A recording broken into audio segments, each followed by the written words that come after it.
Welcome to Cisco Threat Response Instant Access. When I first go to Cisco Threat Response, I can either log in with an account that I already have. Now I can create an account if I need one. Let's do that. Click here to create an account. I'll fill in my name, my email address. I'll give it a strong password.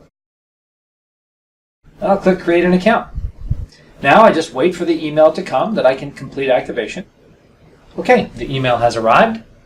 I'll open the email and I will click here to activate the account. It tells me my account has been activated.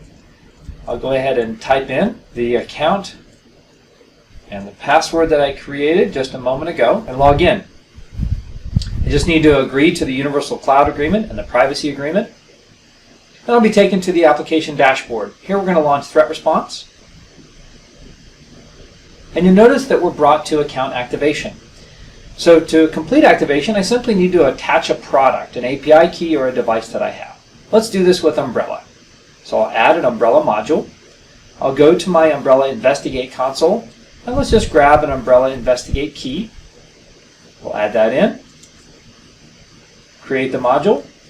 Now that that's done, I can go back to Threat Response, confirm that the module is configured, and I'm ready to start using Threat Response.